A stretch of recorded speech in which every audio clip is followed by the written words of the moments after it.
Catechism of the Catholic Church, Life in Christ, the Eighth Commandment, following. 4. Respect for the truth, following. Number 2492.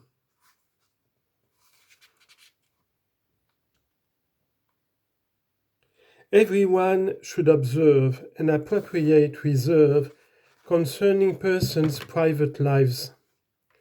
Those in charge of communications should maintain a fair balance between the requirements of the common good and respect for individual rights.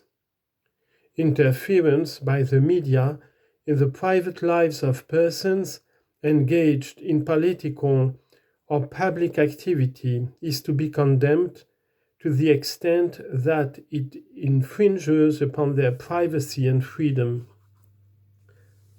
5.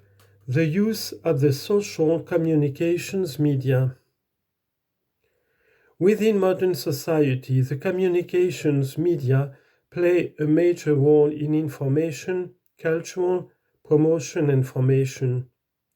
This role is increasing as a result of technological progress, the extent and diversity of the news transmitted, and the influence exercised on public opinion.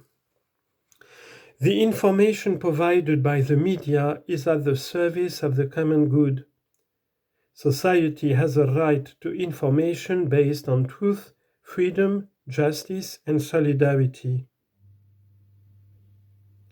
The proper exercise of this right demands that the content of the communication be true and, within the limits set by justice and charity, complete.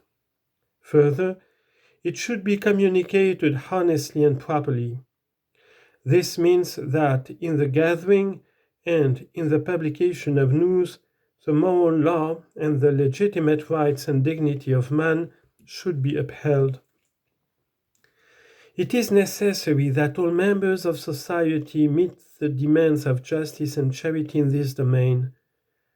They should help through the means of social communication in the formation and diffusion of sound public opinion. Solidarity is a consequence of genuine and right communication and the free circulation of ideas and further knowledge that respect for others. The means of social communication, especially the mass media, can give rise to a certain passivity among users, making them less than vigilant consumers of what is said or shown. Users should practice moderation and discipline in their approach to the mass media. They will want to form enlightened and correct consciences, the more easily to resist unwholesome influences. By the very nature of their profession, journalists have an obligation to serve the truth and not offend against charity in disseminating information. They should strive to respect, with equal care, the nature of the facts and the limits of critical judgment concerning individuals. They should not stoop to defamation. Civil authorities have particular responsibilities in this field because of the common good. It is for the civil authority to defend and safeguard the true and just freedom of information. By promulgating laws and overseeing their application, public authorities should ensure that public morality and social progress are not gravely endangered through misuse of the media. Civil authorities should punish any violation of the rights of individuals to their reputation and privacy.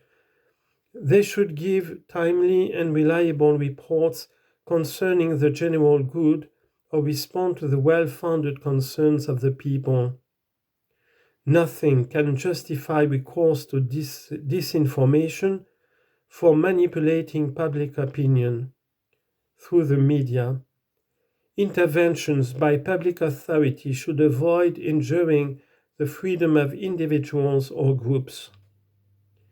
Moral judgments must condemn the plague of totalitarian states which systematically falsify the truth, exercise political control of opinion through the media, manipulate defendants and witnesses at public trials, and imagine that they secure their tyranny by strangling and repressing everything they consider thought crimes, so-called thought crimes.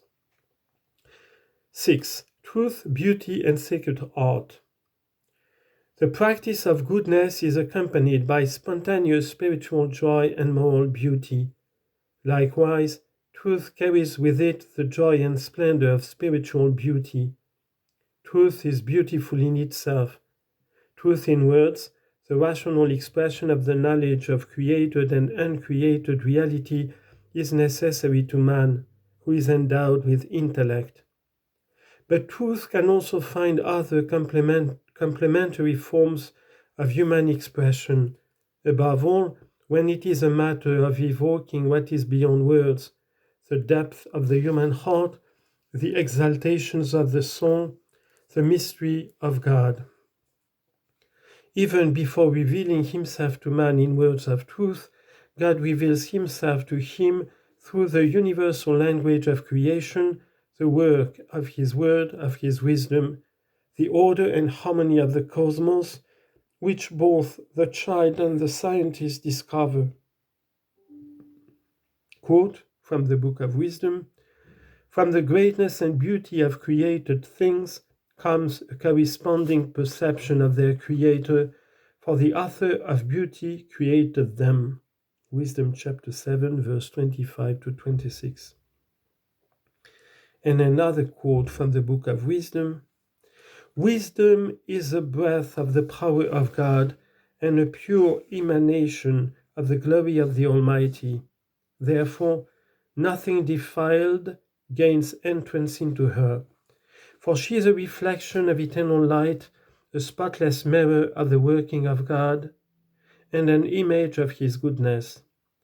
For wisdom is more beautiful than the sun and excels every constellation of the stars. Compared with the light, she is found to be superior, for it is succeeded by the night. But against wisdom, evil does not prevail. I became enamored of her beauty." Wisdom chapter 7 and chapter 8. Created in the image of God, man also expresses the truth of his relationship with God the Creator by the beauty of his artistic works.